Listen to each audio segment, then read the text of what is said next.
The more we get rid of our baggage, the more we get rid of the judgments and conditions and become unconditional, the more chance we've got that nature is going to choose to bring us into the natural cycle. And once we're in there, it's just a different world. It's a different feeling. There's no isolation. You're just one. And it's like you are one with a whole community of this whole life force energy that is just so awesome.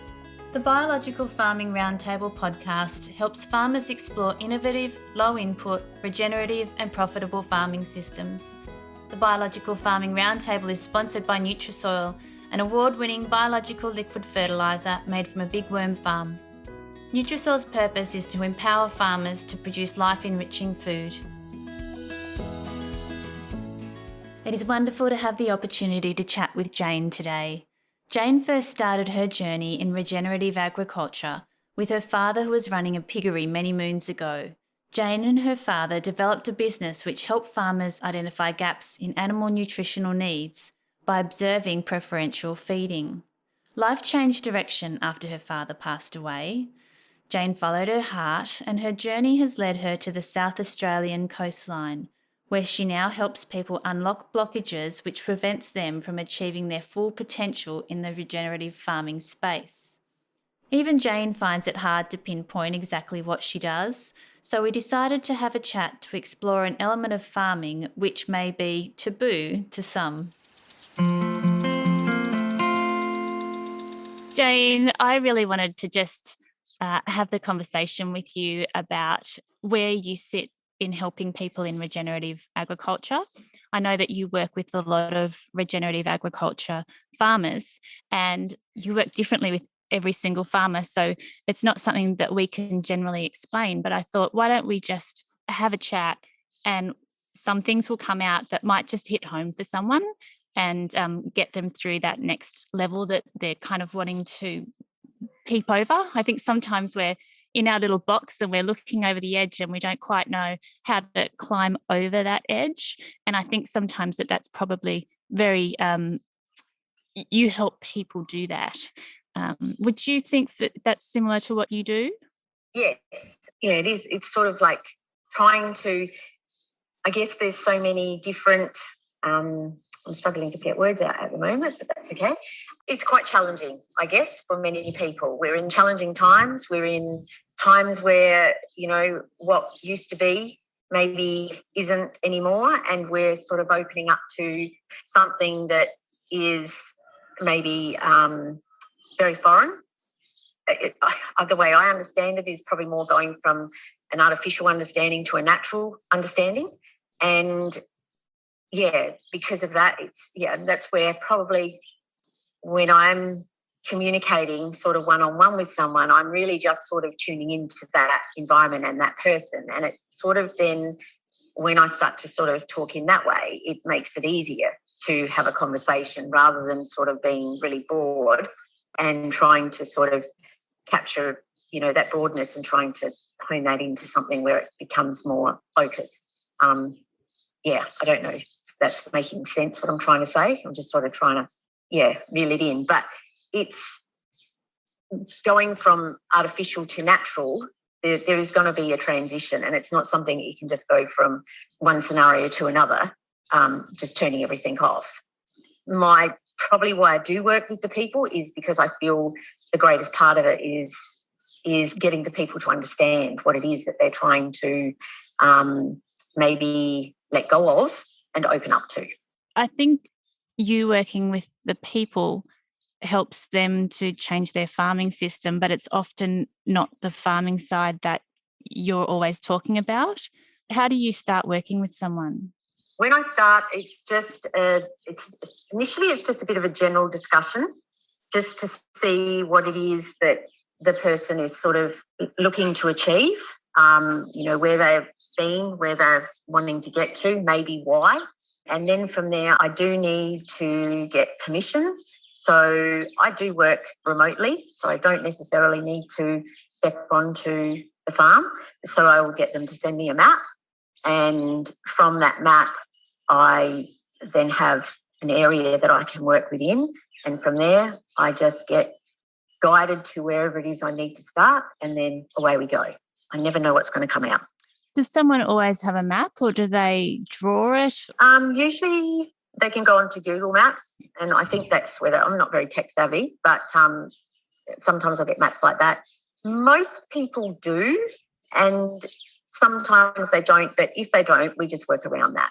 But most people so far have had maps. So when people call you, what are they searching for? Why do you think they make that phone call?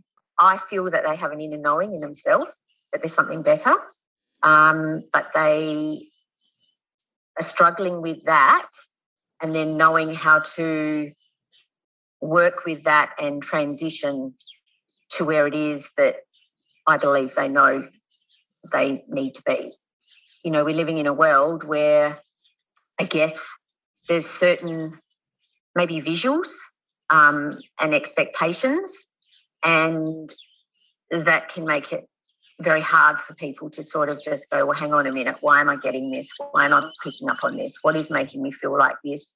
And it's about working through that sometimes first before they can actually take that step into where they need to head to.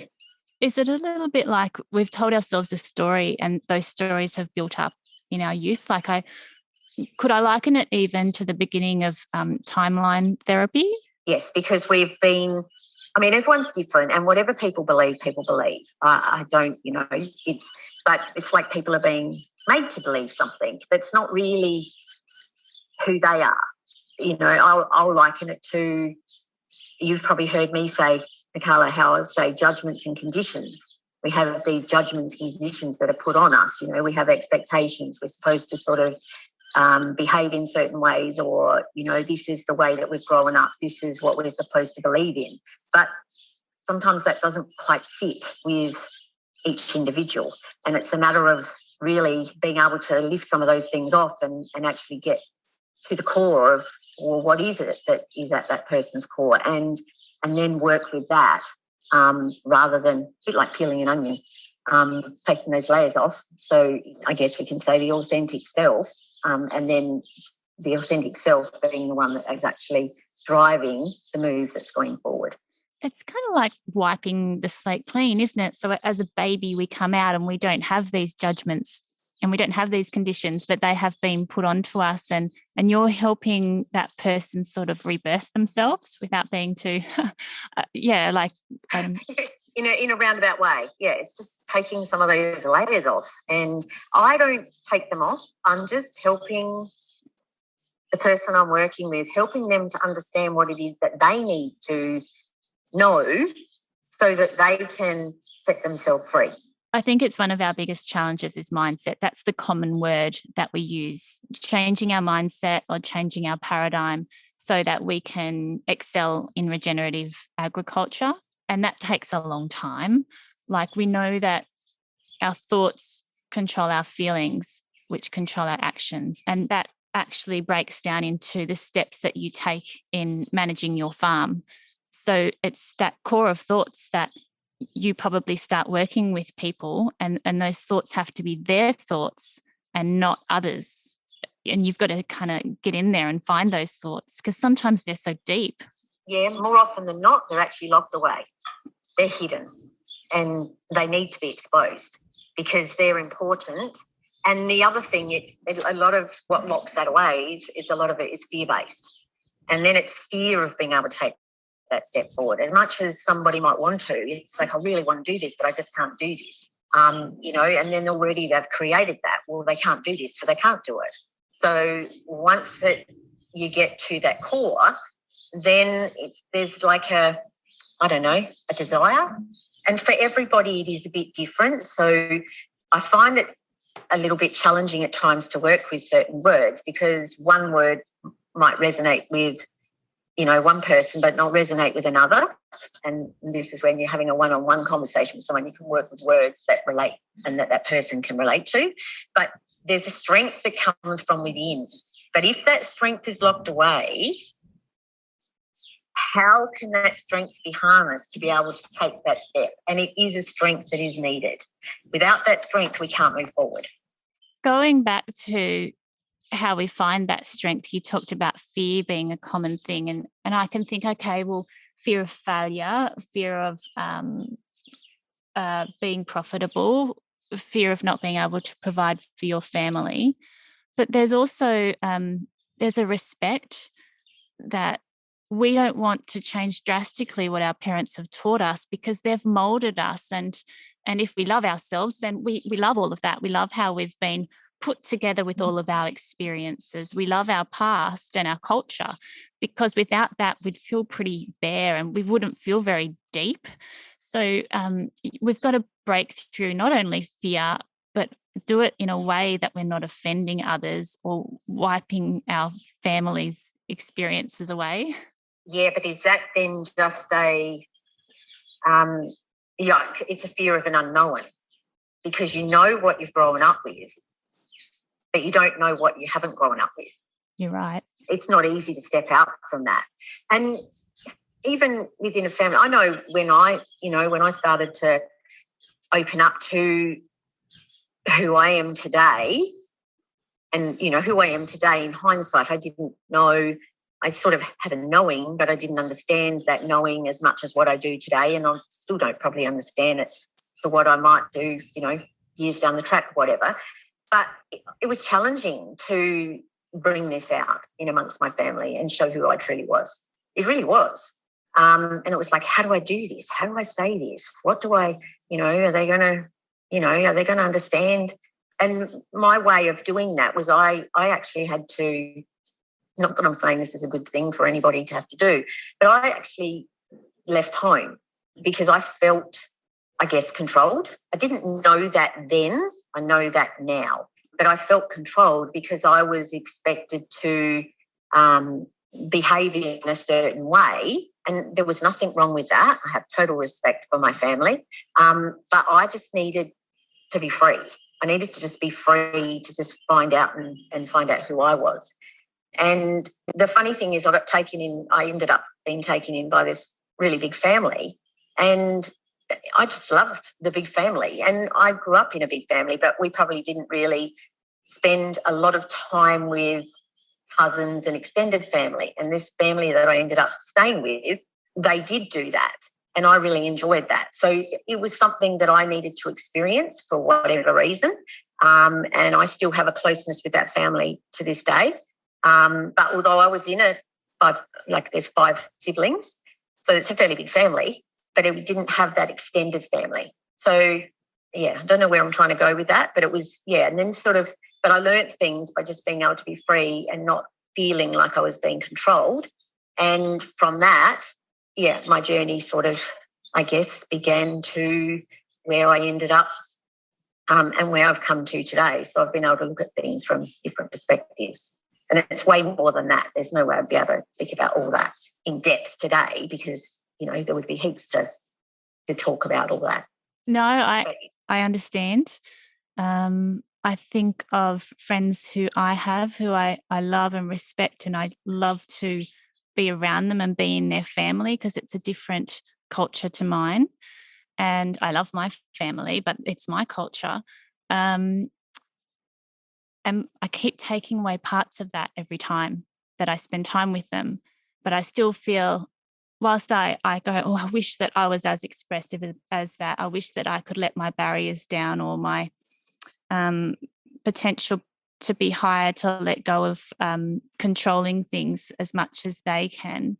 But each time I go away and I learn something from them. So what you're saying is that you were able to experience another way. So it's really good because I think we're just sort of like bantering off one another at the moment, because what I get from that is I probably grew up in an environment where maybe, and I'm just saying this now, I didn't know that until just now, it was very in your head sort of thing. Yep.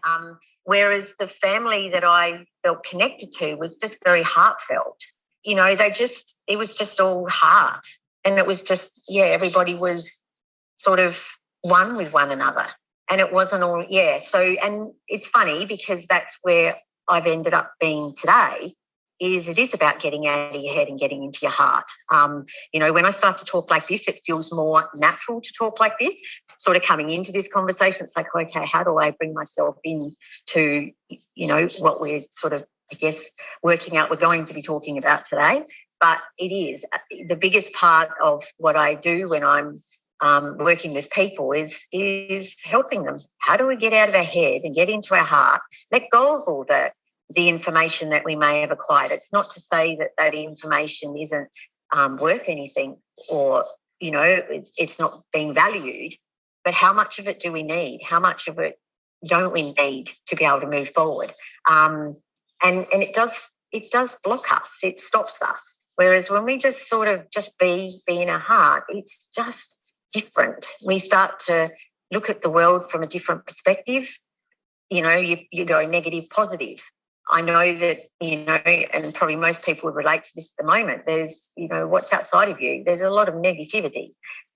There's not a lot of positivity, but we choose that too. We can choose to buy into the negativity, or we can go, well, you know, okay, that's there, that's fine, just push that aside, and we can just focus in on the positivity and use that as, you know, a way to move forward. There's so many different aspects, there's so many different areas and so many different ways that we can look at things.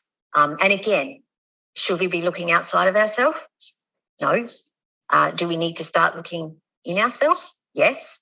What is it that, you know, if there's something in our life that we're disliking, well, we need to change it. What do we need to change about ourselves so that we're not attracting that?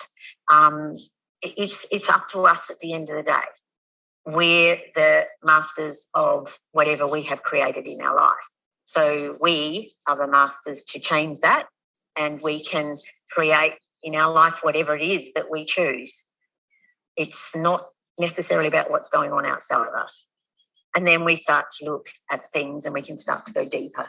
Yeah, I think if you don't take that responsibility yourself, so for instance, if someone called you and they thought that you were going to fix them, or if they, you know, were going to a business coach or going to a personal coach, they can give you the tools, but at the end of the day, you are the only one that can make that change. They're not going to change anything for you. You've got to change your own mindset, and that takes time.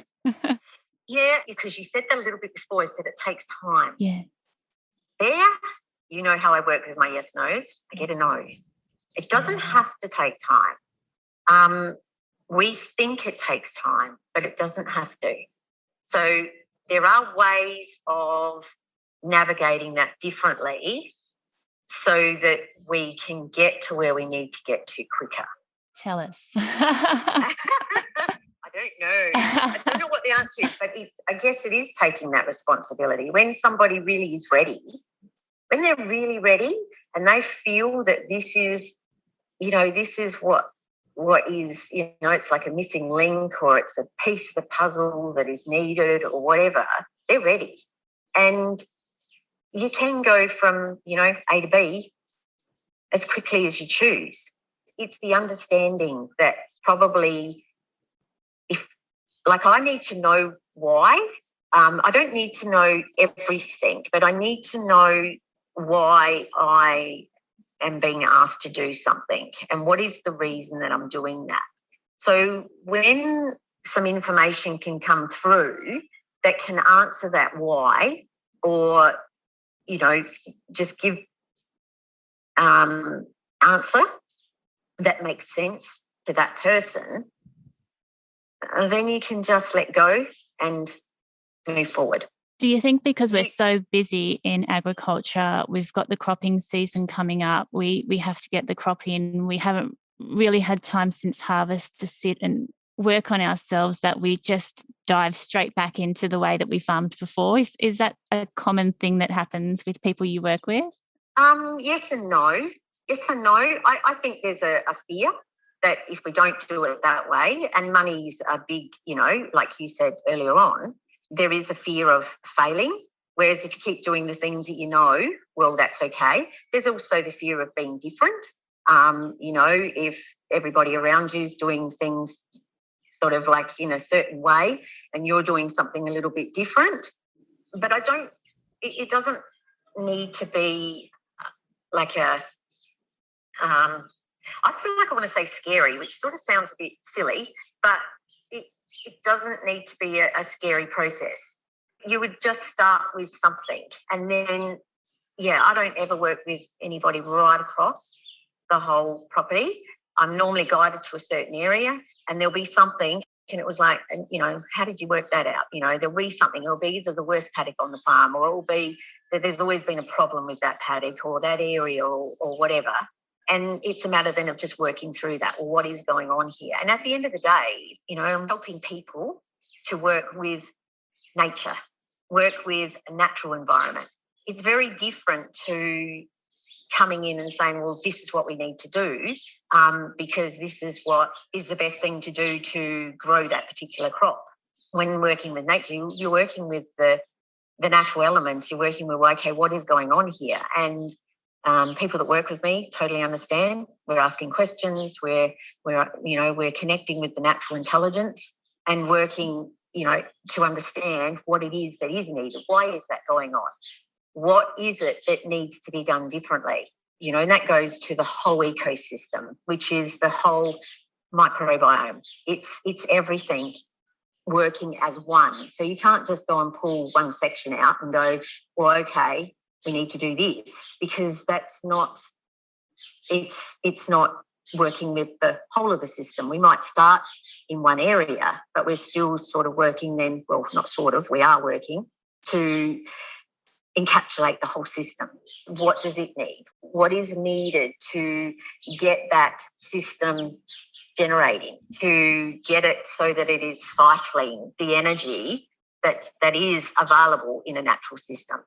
If someone has trigger words that they find difficult to work with because of fear and because I think of those blocks, how do you manage that? Like, do you come across farmers where they want to change, but you'll say a word and you'll feel that you've lost them? Like, for instance, energy. Like, energy can mean a lot of things to different people. I know energy is just microbes moving around and the connection of the electricity in the soil with negative and positive charges. But to someone else to say energy, they're going to go, you are woo-woo. I'll pick up. Yeah, we'll just discuss. And we'll just find a way of helping them to understand it in their way. And I'm still struggling. I'm still trying to find, if there was another word I could use instead of energy, I would. But to me, it's still about the, you can look at it as solar energy that comes in through the plants, and then the plants, whatever, there's the cyanobacter. They can harness the solar energy. We're still talking about an energy in that sense, and that energy is being brought in to the natural environment, and then it's a matter of having all the bits and pieces working as one to cycle that energy around and through the system. So to me, it's still energy. But in an artificial environment, that energy doesn't cycle. That's my understanding. But in a natural environment, when everything is starting to work, then the energy can be harnessed and it can actually cycle. So it becomes a self-sufficient system. It does take a little bit of time. That's not going to happen in 5 seconds. But that's what working with nature is all about. As soon as we go and interfere with that, then we will cause a blockage, and that'll block that energy from flowing. So that's probably my way of explaining why I tend to say the word energy. To me, it's not woo-woo, because it really is just exactly like a plant does, harnessing the energy from the sun, but being able to hold that energy in the system. I absolutely love the word energy. I just wanted to get out there in case there was someone that was listening that had a trigger that go, okay, this isn't for me. Again, I think of energy, yes, in the soil, absolutely like I described, but if you have someone who is beaming and they're smiling and they're putting great energy out there, it travels across the room. But if you have someone who's really cranky about something and their energy is inward, it doesn't travel far. And I think even with what we eat gives us a different energy that we can then put out to the world. So I'm I love energy, and I just wanted to help people understand how you work with it. Yes, and then the other word we could use there, you could bring vibration in too, because when you mention, somebody radiating energy, they are usually, their vibration would be very high or would be higher. And someone that's not radiating that energy, their vibration would be low. Mm. And there's there's another way of working with that as well. So energy, vibration, Mm. And I don't want to limit that energy or vibration that's high just to outgoing people. Like I've got a husband and he's very quiet and calm, but his energy is still that high vibration energy. Yes. Yeah. Because it's just coming from because it's coming from a heart space rather than a head space. So, you're exactly right, because it's not something that has to be exuded from somebody, but it's still, and this is where probably we've got, I guess you can actually have an artificial energy and a natural energy. So there would be differences between that. And the natural energy may be a more subtle energy, not so out there. So, we could go to like ego. Ego could radiate as energy and it could radiate as high vibration, yet it can also be very blocking and very detrimental, because it can actually be one aspect that can actually stop somebody from actually moving forward, because the ego basically controls their movements and stops them from just being who they truly are. That's a big one to say that. It is. But, I think of a plant. So we're putting artificial energy into a plant and it's got this, we're nearly making it have an ego, getting big and green, but the subtle energies are missing, like we've put in inorganic nitrogen, the organic, all of these complex molecules work very subtly, but they really are what makes the plant healthy, and they've got no ego. Yep. And then that would lead to immunity. So the natural plant would have a higher immunity than the plant with the ego. Absolutely. I want to hear more about, so you start working with the client. Is there been anyone who has just gone, I've got it straight away? Not me, of course, because we've worked together. I'm probably more. I want to say yes. There is, because there's people that are right there, and it's like there's just that, wow, somebody gets me. Somebody actually gets that I'm ready, and I reckon it's because they can just let go and just be themselves, where they haven't felt they could do that before, and they do just get it. They do. It's probably rare, but there are definitely people that are just ready to the point that they really want to change everything straight away, and it's like, whoa, hang on a minute. But yeah, definitely. I can think of a couple from you asking that question. I know it's not nice to say names, but I think the early adopters, so these are the people who love to be different. They love to find new things. They don't care what anyone else thinks. They're probably people that could harness this pretty quickly. But then I see people who I think got it straight away, but they still stay very quiet because they don't want judgment from others. Yes, and that's because they then need to prove it to themselves. So I totally get that. Yeah. Because they can just be, they can do what they need to do. And why do people need to go and boast about what they're doing anyway? I think the better side of it is just to quietly work away at what at what is known, but maybe not completely understood, but there's an inner knowing, and then just allow it to start to unfold. And people need to see to believe. So when it's just given that opportunity to, when you're working with a parcel of earth and just, working on that area, and then, you get people that drop in or drive by and they go, wow, what are you doing there? What's going on?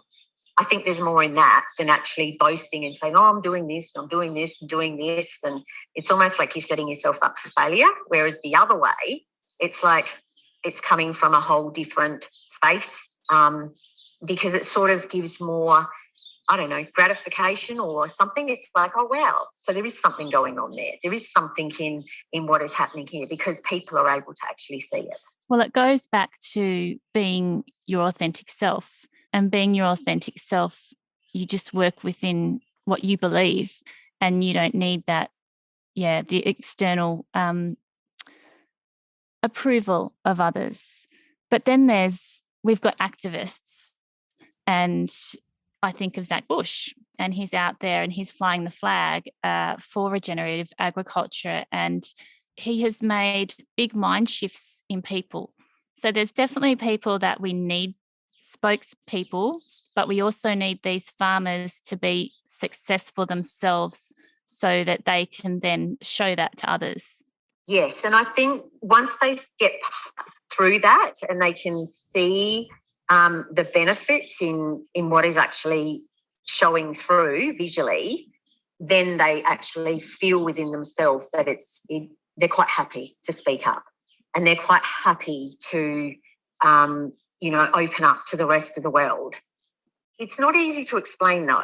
Like, it's not easy to explain what it is and I do believe the words are starting to come, but explain what's actually going on when you're working with a natural living system, and some of the things that to get that system to actually start functioning is some of the things that need to be lifted off or understood, to be pushed away so that it can actually do that.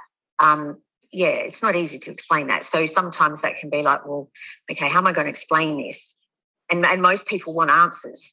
Like, a lot of people want to know what it is you need to do for everything to start to work, where it's not the same. It's not a set formula. There's not a set recipe. It's that situation, that's what needed to be done. And another situation, it might be different.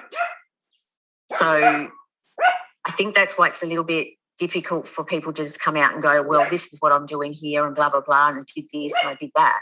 It may not be understood by somebody else.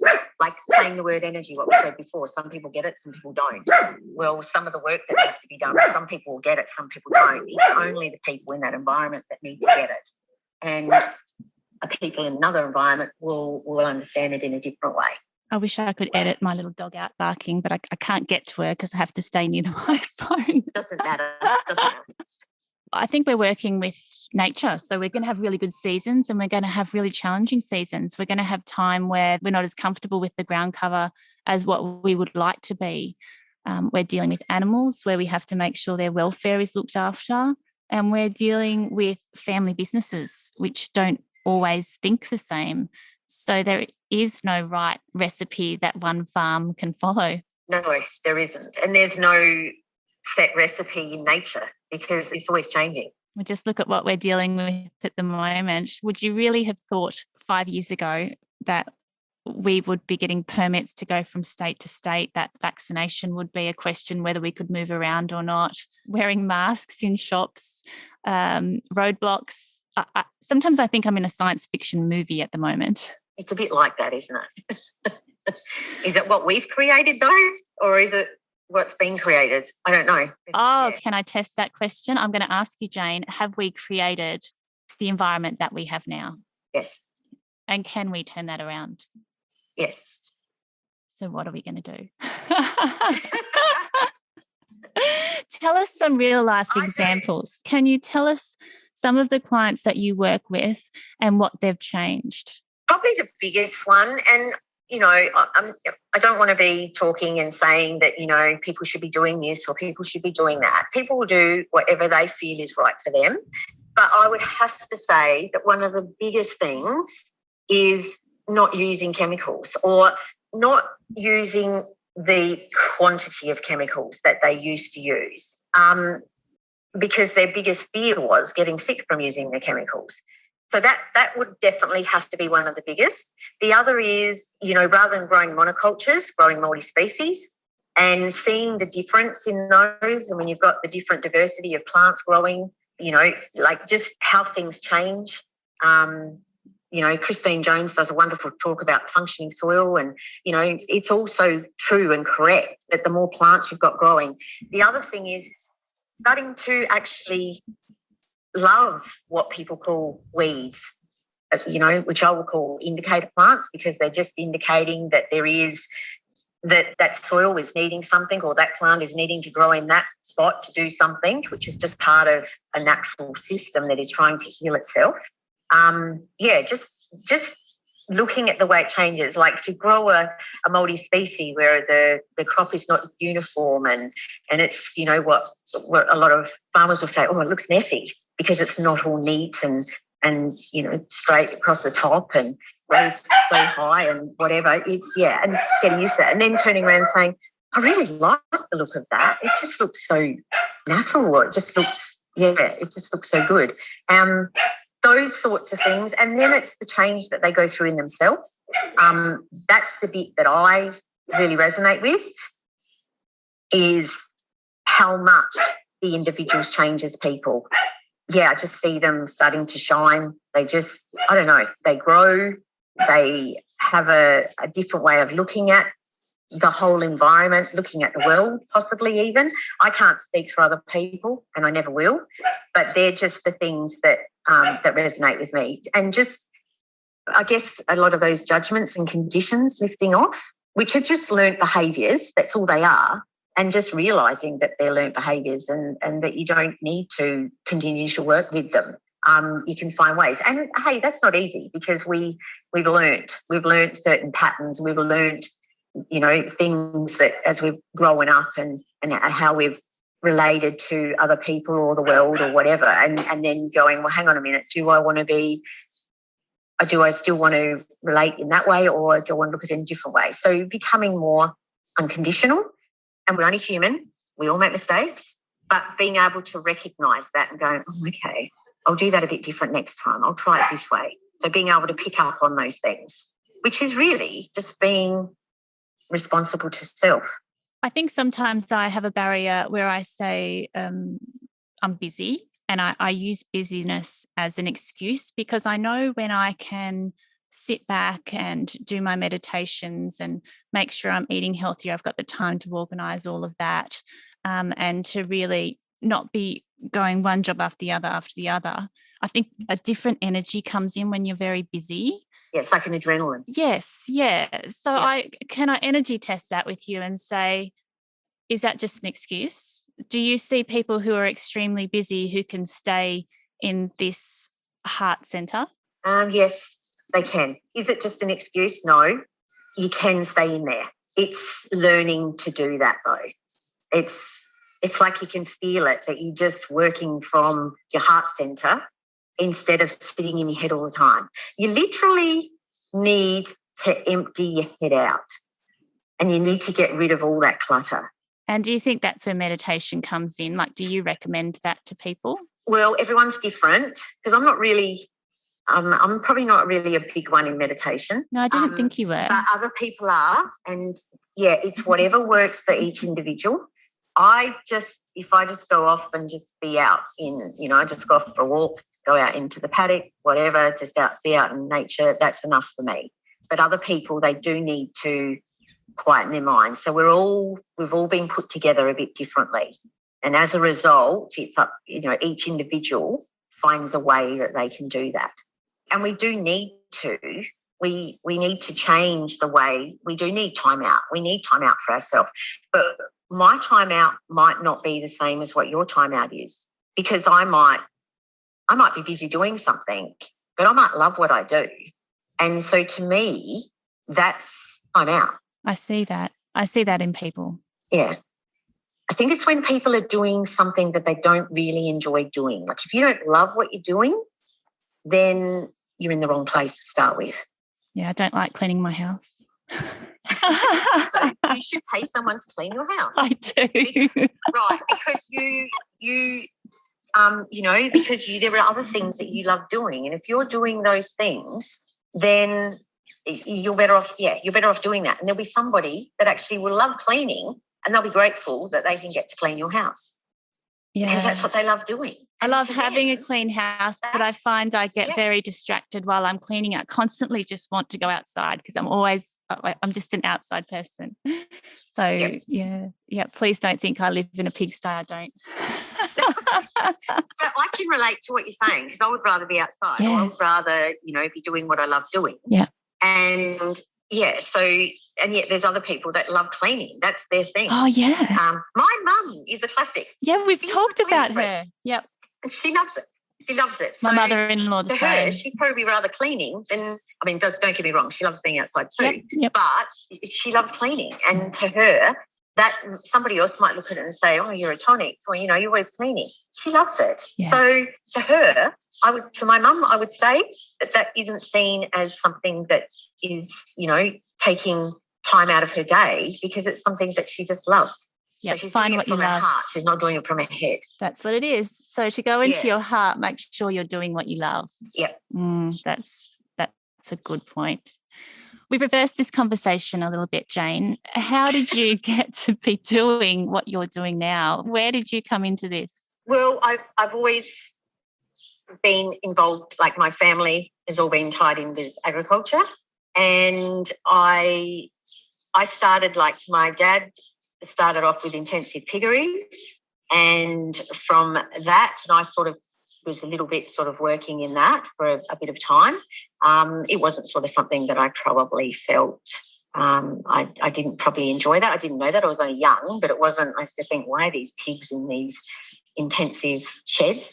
And then when that sort of changed and we went into, I don't know, my dad was a bit of an entrepreneur. He's not with us anymore, but he came up with a concept of the animals picking and choosing what they needed through a range of vitamin and mineral supplements. And we called them feed value indicators. And he basically asked me right from the go, do you want to help me do this? You run the office, you do all that sort of stuff. I'll get the product out there. And we just started off in this little shearing shed, and it all sort of just started to grow bit by bit, and grew into a very successful business. And my dad ended up having a heart attack, and he used to deal with all the technical side of the business, and he couldn't do that anymore. So I was doing pretty much all the rest, and I needed to step into those shoes for a bit, and I did. And when I started doing that, what the farmers would actually do was report how much the animals, like a mob of animals, were taking of the particular products. They'd report that through. The girls in the office would enter that into a computer, which we had a program made up, and then that would come through to the technical side. And based on the way that they selected the products, we would write back in those days, it was email, write back by email what it is that needed to be changed on farm, so the products could be custom blended to provide more accurately what was missing in the animal's diet from what was being selected from the grasses available. Mostly it was grass-fed, but there was, some grain feeding and whatever. And I started doing that, and I was like, okay. So I just type away, do this, you need to do this. And I'm thinking, how do I know this? Anyway, I sort of connected with a few of the farmers and started to sort of, I guess, pick up on things, and then they would still tell me, how do you're picking up on things. We're seeing some really good things changing and whatever. And then, like, I'm sort of trying to cut it a bit short, but trying to say enough that it makes sense. And in that, there was always visuals as well. So we used to monitor what the feces of the animals were like. That was a visual indicator for the farmers, which would get reported as well. But I don't know, something just kept coming through to me. And it was, as we worked through, what happened is I ended up, I couldn't just do that from just sitting there without actually having a practical understanding. So I bought a property and basically had a menagerie of all different animals. And so I used to work with the products myself and played around with them. And it just kept coming up again about this energy thing. So we played around with complex carbohydrates, simple sugars, and I was sort of offering that as well, because it was sort of saying, okay, what do we need to do? It was, I don't know, it's hard to put into words. And I guess the animals, because the way it was is like they were communicating with me and saying, hey, we're really looking for something a bit more here, because that's how I got the energy thing. We need more. And probably a lot of it is about protein with animals. But that's not what was sort of coming through to me. And we played around with grains and all sorts of things and offering fibre consistently. And it was still something really lacking in their diet.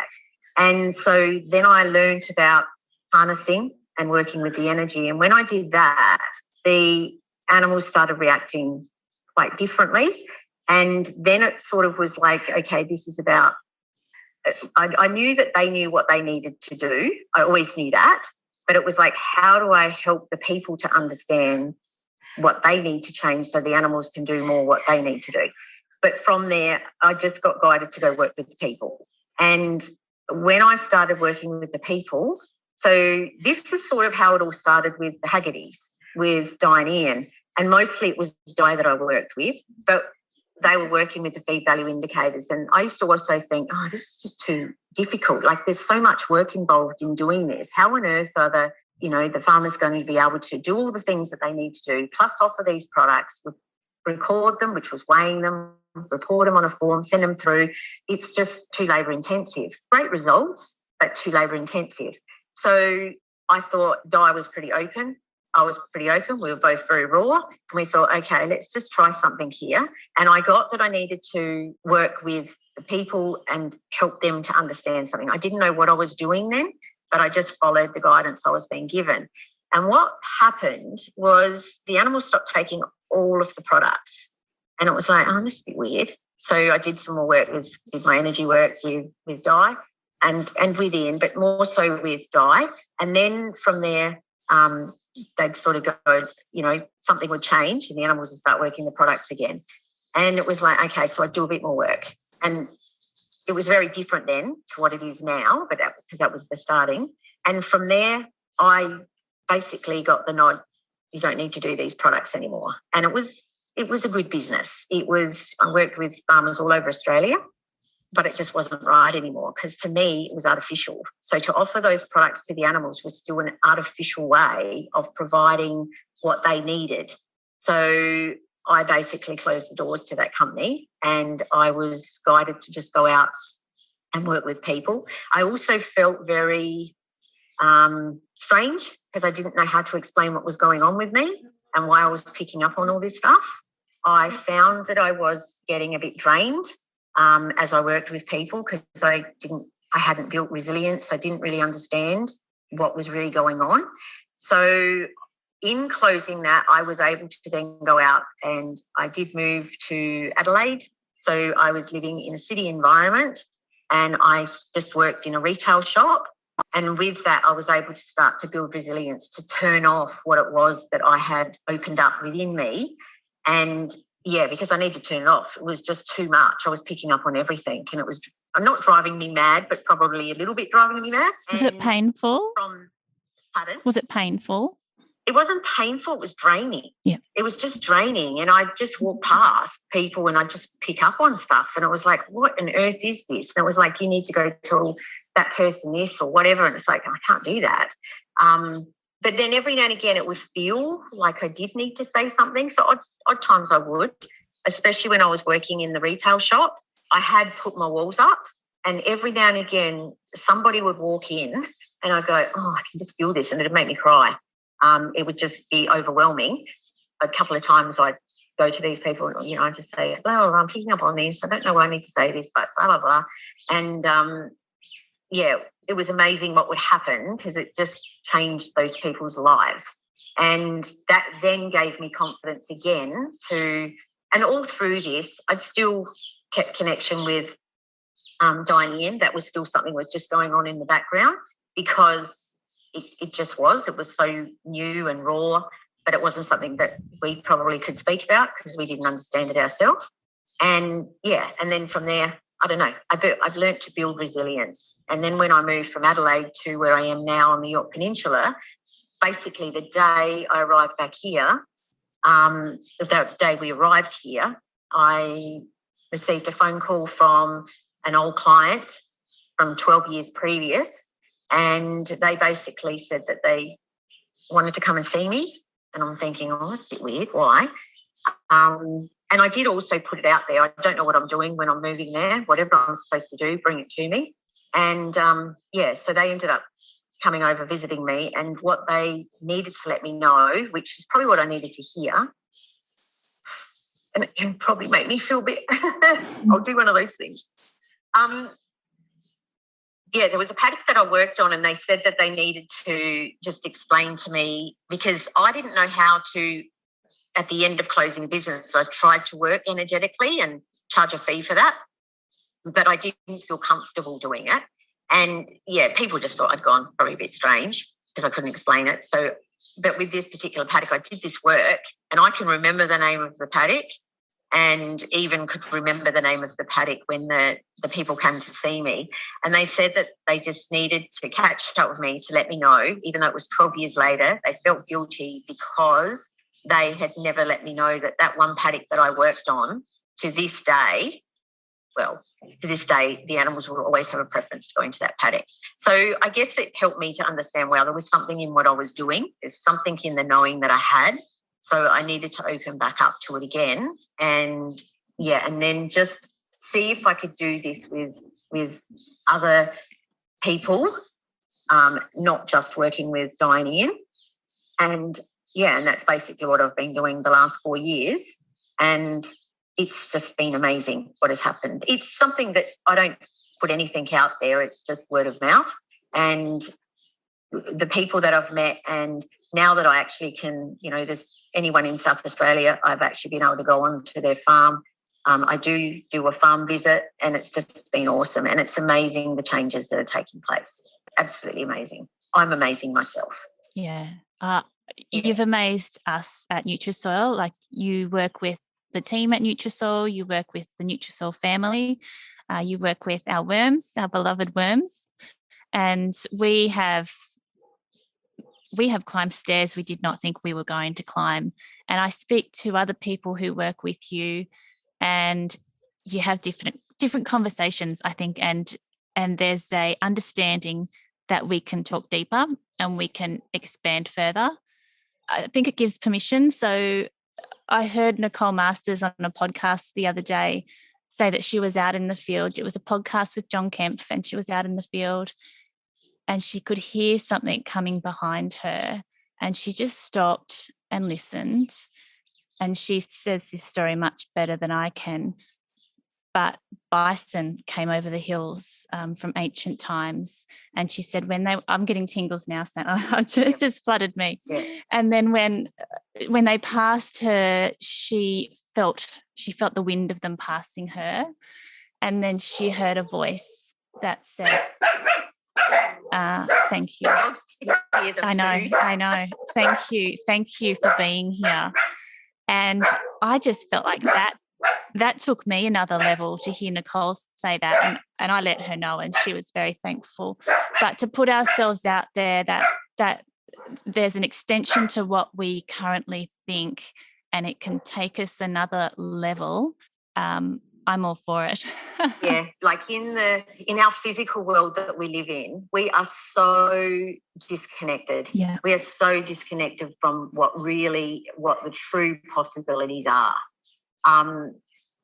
It's infinite possibilities. It's a new language. It is a new language, and that's why, I do struggle. I struggle to put words to all of this. I'm inviting the words to come through so that we can, so that there is a way of just putting it into simple context that more people can understand, with it sounding, if to some it sounds airy-fairy, because it's not.